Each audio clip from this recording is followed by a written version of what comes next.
Good morning from Easier Habits Live. I'm Alec. And I am Meg.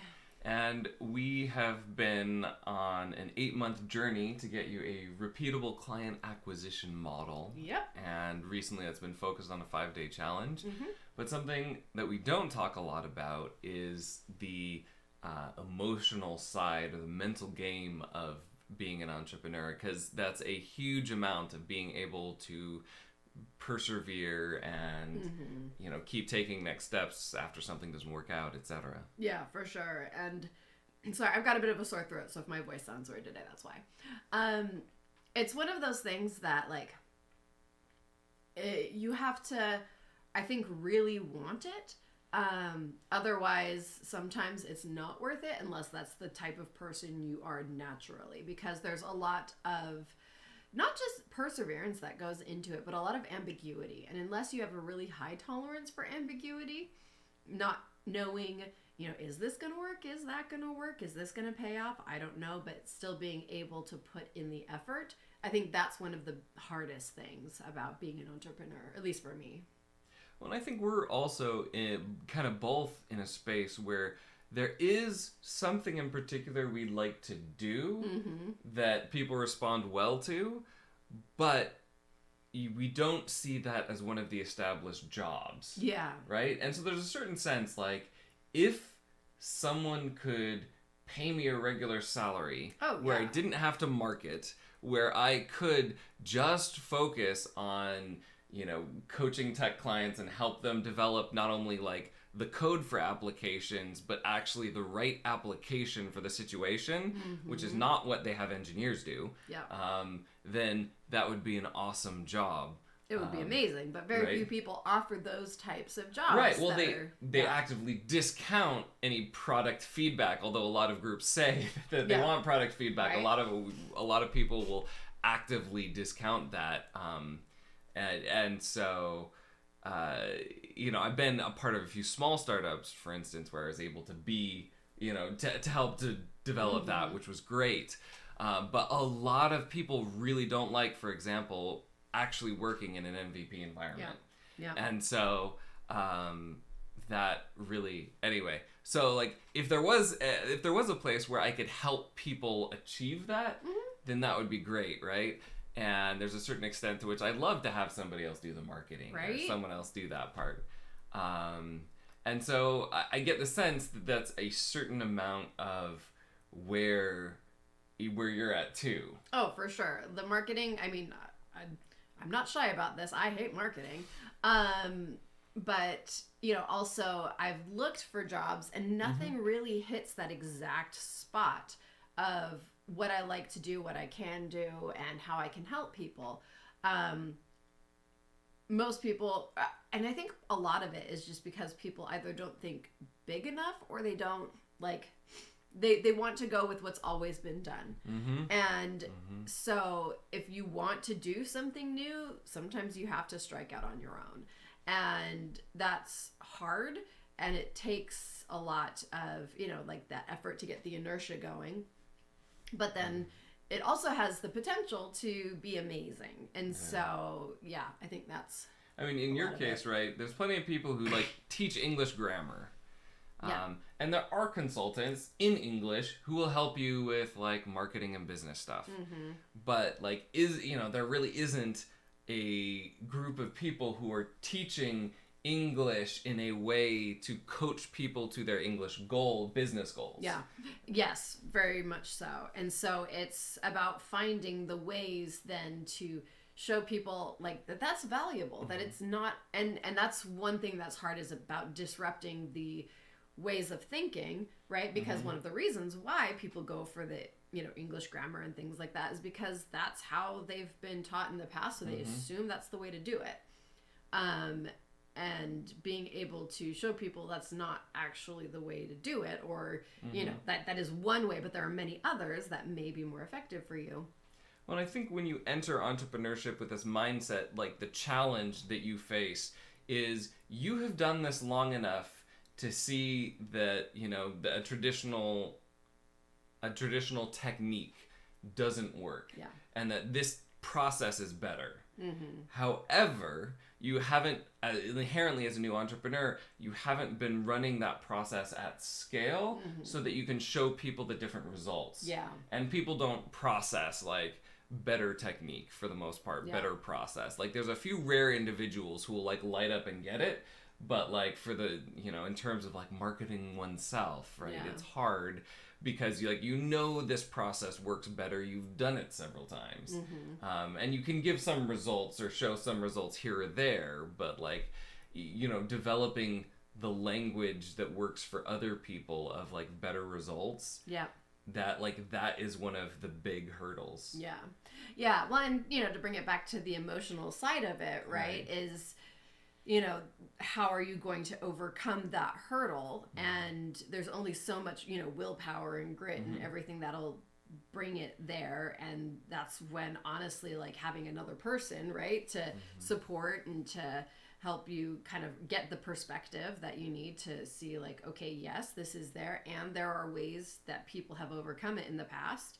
And, maybe this didn't work or that didn't work, but that doesn't mean that the next thing won't work. And you have to still be willing to keep going, or just go do something else, right? Yeah. Yeah, I mean, you really do have to know what you want. And it's different than, for instance, I think somebody who wants to start their own business, who kind of recognizes, like, I need to be good at each part of this business. And I feel like those people are highly motivated to, for instance, to own the marketing piece. For people who are already good at marketing, right? Actually learning product development, I feel, is like for most people an easier pick up. Like most people don't have a visceral reaction to product development in the same way a lot of people have a hard time with marketing. But if you're coming at entrepreneurship, starting your own business or consulting or whatever practice, because of like a specific type of work you want to do, right? Typically then you don't have the background in marketing. Yeah. You don't have the background because you don't have the inclination to market. Like the emotional side of it isn't there. And you don't have an idea of the customer journey. You don't have all of that language. So like backfilling that piece, like you said, becomes a huge hurdle, and you have to decide ultimately, do you want to overcome that in order to get, I think this is one of the things we've talked about. Do you want to overcome that hurdle of marketing in order to be able to run your business? And then if that's true, you probably want to reframe it, right? Because as long as it's something you're getting over to do your business, then it's something that has negative affect. You're dragging your feet. You have to like figure out some way to actually like it. Yeah. Versus like if it's something you were going to be fighting all the time, maybe you take a look at what are the other job options out there, and reframe like, is there any way I could make this job a little bit more like what I want to do? Yeah. Yeah, definitely. And I think that's, kind of a decision, I guess, that everybody has to make at some point. Like, if you're, and sometimes you might have to make it more than once, right? Like, it's worth it now, maybe it's not worth it in, 5 months, a year, or whatever. And so, yeah, just being able to take that step back and reevaluate occasionally, I think is good and helpful for that whole process. Yeah. Well, and, I mean, being able to do it occasionally is good. Having to do it constantly is tiring. It's exhausting. It's totally exhausting. That's one of the things of like the entrepreneur mindship game, is because you're making all the rules. If you don't make a decision for a specific time, you're constantly reevaluating. How about today? Am I still committed? How about today? Like if you're doing that. And so it seems like one of the things that might be helpful around marketing, if that's a hurdle or other part of your business, is breaking that into a chunk where you could say, I have a goal to do this limited thing, and I'm going to do it. And after that, I can revisit whether this is worth it for me. Yeah, that's a really good thing. Which is what we've done, really, right? Like we've got our kind of timeline of how long we're going to be working on this, at which point we'll reevaluate. And so until then. For the repeatable client acquisition model. But like breaking that down a little further, like for in terms of marketing, what is your goal of like being able to do marketing in the interim?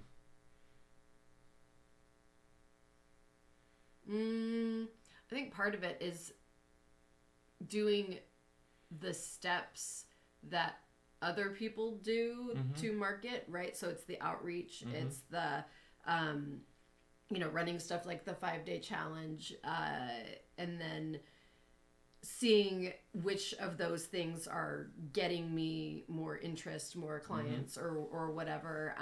As well as there's always a part of me that's like, maybe there's something that people aren't doing that would be better for me, and just kind of keeping my mind open to what that might be. But since I don't know what that is, and I can't just be like, let's do the thing I don't know, doing the process of what other people do. And, finding that customer journey. And so all of those different steps that we've laid out along the way, I think has been my, thing. I don't love it, but it's a thing that I can do. Well, and I think we could break that down further a little bit in terms of like, all right, I want to be comfortable telling people what I do and inviting them to find out more. Yeah. Yeah. That's an interesting sentence, actually, because do I want to be comfortable with that? Not really, but do I want to be comfortable with that? I guess, because it'll help me with these other things. And so it's, getting to that point. Because there are certain things that I don't inherently want. Of course, wants and all of that are crazy in my brain anyways. But, I can say that, like, wanting to be able to do that would probably help me in my job. So that. Indirectly. So that's an example. I mean, you could do outreach. You could do outreach in terms of, I want to be able to reach out to X people daily. We've done that, right? That's been a goal we've managed at some point. It could be, I want to run X amount of ads. I want to try X amount of copy. I want to, it could be, I want to try X number of approaches, right? I'm going to try 10 different ways to advertise this. Yeah. I don't know. You could have a goal of, this is kind of longer and less specific, but like a goal of finding a way to reach out to people that's fun. Yeah. Yeah. Right. And I think that's kind of, maybe there's a way that would work better for me that isn't all of these things that I don't like doing. And so that's always kind of there. Right. But again, dropping all of the other things in order to go after that thing is not really, doesn't seem to have the cost benefit, whatever balance. Well, and I think it's one of those things where it's like, all right, do what you know how to do and be consistent in like outreach and the things that generally work. But if that's a goal of yours, you might save a little bit of time at the end of your day, right? And being like, I'm going to spend, 30 minutes is like a good chunk of time. It's hard with like business stuff. I'm a fan of if you're doing habits, like do 5, 10, 15 minutes, but like... Yeah, business stuff, sometimes you need a little bit longer. Yeah, if you actually want to get results or try something or do any research, right? You typically need at least half an hour, but like I'm going to devote a half-hour chunk or an hour chunk once a week even to trying things that I think would be fun, like a fun way to, it has to invite other people to what I'm doing and it's fun. Yeah. Yeah, I like that. So, and some of that could be research. So, and it goes to like that one, like what are interesting things other people have done to get ideas, right? Yeah. But making sure I put a limit on that because otherwise I time limit, right? Set the box. And I think that's also a really good one for the being comfortable telling people what I do and inviting them to find out more. Yeah. Like that would actually be a really good one to go and watch how other people do that. And if you can, like watch from earlier in someone's career and see how it progresses. Yeah, that would be interesting. One interesting thing that I had a client who had a block on putting information out there on social media and wanted it to be really good and polished before they did that. So I had them find one of their favorite influencers and we went back to the beginning of their feed when they just started and it was all random responses and comments. It wasn't like carefully planned out or crafted responses. And then all of a sudden the bar lowered dramatically because she was holding herself to the standard of someone who'd been doing it for years. When we actually see how people start, it became a lot easier. That And that is so true. Yeah. Wanting to be where you're not yet, but like not realizing how much effort it takes to get to the point where you want to get. That was a weird sentence. But that.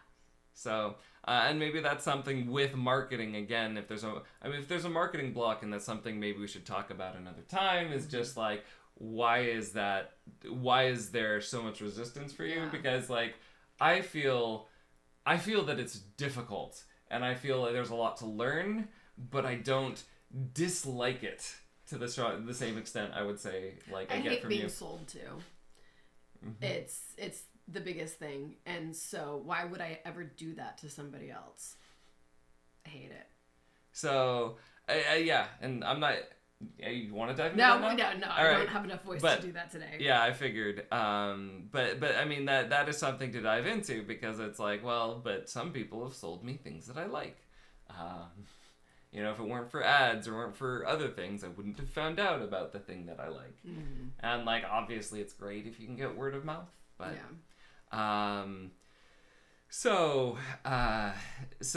anyway, one of the ways though to break it down, just in terms of the complexity, is go back to like find examples of someone from early on in their career, see what they're doing. You don't necessarily have to emulate that, because maybe they didn't know what they were doing, but that if part of your block is just, I'm not good enough, I'm not ready to market yet, that can break down that barrier at least for you. And break down the marketing into smaller bits, have a more specific contained goal. You can make a goal specifically to find something that you enjoy or feels more comfortable. And maybe that's a process. Maybe you don't find something that's a fun way to invite people, but like there's a way that feels less awkward, right? So practicing that, and a lot of it does come down to just volume. You get more comfortable with the things you practice doing at volume. If you keep yourself from engaging at volume, then you often keep yourself in an area of intense discomfort. It's kind of like sort of working out, but not really like trying hard. It's just as hard every day, right? And there's no improvement. But like if you actually push in your workout the right amount, not too much, right? Not too much, but yeah, exactly, with good technique, etc. But if you push the right amount, then you will get stronger, and what was hard for you on day 1 becomes easier on day 10. Yay! So, all right. Until next time, make big changes, one small habit at a time.